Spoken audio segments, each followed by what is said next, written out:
So, should we pass laws, either at a federal level or in all of our states, that exempt clergy from having to perform so-called homosexual marriage? In other words, should we shield them from discrimination lawsuits or any number of things that could happen to them as a result of them taking a stand? Now, at first blush, it seems, yeah, we should do that. No, absolutely not. We should decry the injustices they face.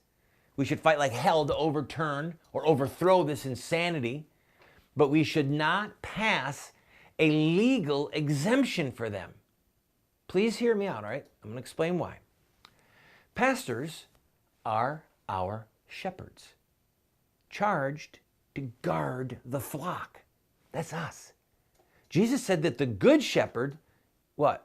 He lays down his life for the sheep. It's the hireling. It's the one who views pastoring as a job, who flees when the wolf approaches and then leaves the sheep to be eaten.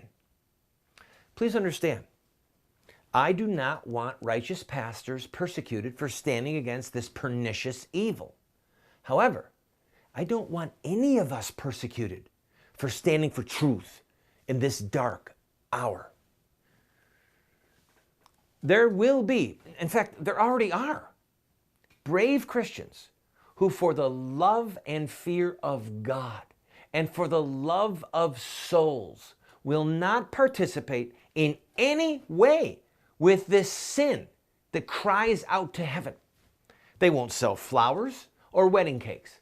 They won't play music at the reception. They won't MC the reception. They won't make bridesmaid dresses or rent tuxedos to them. They won't sell them rings or build the gazebo or rent the sound system to them. And then there are employees of various counties and states who issue marriage licenses as a part of their duty. And some of them will refuse. Now, this is what practicing their religion means for them.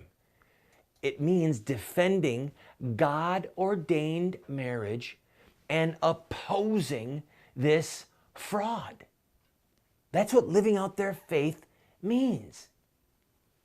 Now listen, all of those brave souls, the ones who are not pastors, they're going to face the same, if not greater persecution as a pastor who refuses to marry two misguided souls. The pastor of the flock should be the first to face the wolf, not the first to seek protection or an exemption. Think back with me 2,000 years. Pastors in the Roman Empire, they were often called bishops, priests, presbyters, whatever you want to call them. Pastors in the Roman Empire suffered bitter persecution. Thousands of them were martyred.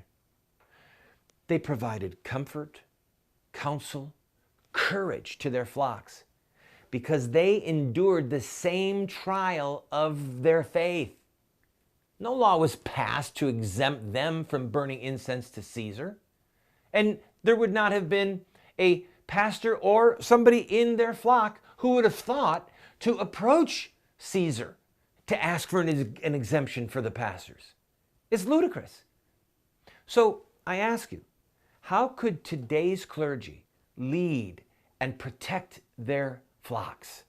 How could they give us an example of courage in the midst of suffering if they are exempted from the consequences of their faith?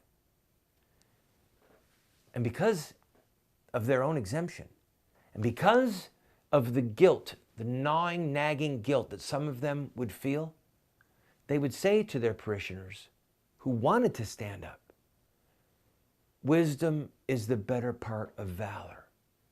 God knows that you don't agree with what they're doing." They would begin to make excuses for their flock to join them in the arena where they're not confronting this godless treachery of marriage. When we come back from this break, I'm going to look at another sobering note. It's this: judgment begins at the house of God.